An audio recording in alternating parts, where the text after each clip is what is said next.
Hello Streetwear 365. Today is brand breakdown number 7. We'll be doing a week of this, and the brand I want to be showing you guys is something wonderful. This is an Australian brand. They've been in the market for maybe 4 or 5 years now. Dean, the brand owner, even had a brand before this, and he's part of our Streetwear 365 community. So I'm really glad to have him a part, and I hope he doesn't mind me doing a brand breakdown on his page. I'm sure he won't, just because he's doing some really amazing things. Okay, let's have a look. So first, he has in his bio here, art, culture, and hyperactivity. You know the drill by now. First and foremost, through his brand, he is showing the culture, the lifestyle, the identity that is being sold. And that's what people do, because before they can buy into a product, they buy into a brand. And so something wonderful is leading into that. And that means they're able to increase the number of loyal customers. They're able to increase therefore the lifetime customer value. And so that's why it makes a hell of a lot of financial sense to sell the brand. And just getting really specific and focused allows you to make content that goes beyond your garment as well. Getting focused about who your customer is. And so that's what they're doing. It means that I can come along. Also, here's the other thing. I can come along as a stranger who's never interacted with this brand before. And in the first 7 seconds, I know whether this brand is for me or whether I'm going to keep moving. And that's good. That's a good thing, both for the brand and for the customer. Because it means that for those that are within that target demographic that's represented in the bio is the first thing that they see, they're going to be in all the more. They're going to be totally in all around it. This piece of content's really cool. So dial an artist. Okay, so the cool thing is that this statement here, art, culture, and hyperactivity, this isn't just a statement. This isn't lip service. Right? This isn't lip service.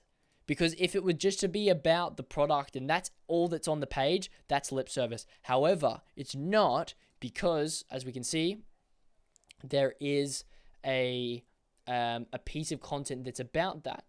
And so this is where Dean, the brand owner, is talking with artists on camera. They're sharing their stories, they're sharing their art process, and this is great because what he's doing is gathering like-minded people around this like-minded identity that he's selling here. The other thing about this, on here, of course, we see the short-form content. This is a piece of long-form content, right? I'm not sure if it's on another platform at the moment yet. But the idea about having a piece of long-form content is that your customers need a number of interactions with you before they can buy. And more than a number of interactions, a number of hours interacting with your brand. So they need both to build the relational equity, to be able to put money on the table, to trust you. And so having long form content is a power move. It's a power move because, there's only so many hours you can build up with 30-second Instagram clips. However, if you have a podcast that goes for an hour an episode once a week, and I'm a big fan of the stuff that you're posting as a brand, I believe in the mission, I resonate with the identity that you're selling, I fit that core customer demographic, well, I'm going to be listening to that podcast or watching the long form videos or like whatever your long form piece of content is. And that means I'm consuming all the more. You're going to be front of mind all the time. And so that means that the short form are just little reminders. Hey, go watch that longer thing. And so that does wonders for a brand. And like heaps of big brands have it. Like I'll show you another example. New Project. This is a brand from España, from Spain, right? By artists for artists. It's got a similar idea. So this is their main brand page. Check this out. I should do another brand breakdown on Nude Project, I think. They've got a whole page, Nude Project Podcast. And so this is welcome to the new podcast of Nude Project, right? 130,000 people are listening to this podcast. That's nuts. It's absolutely crazy.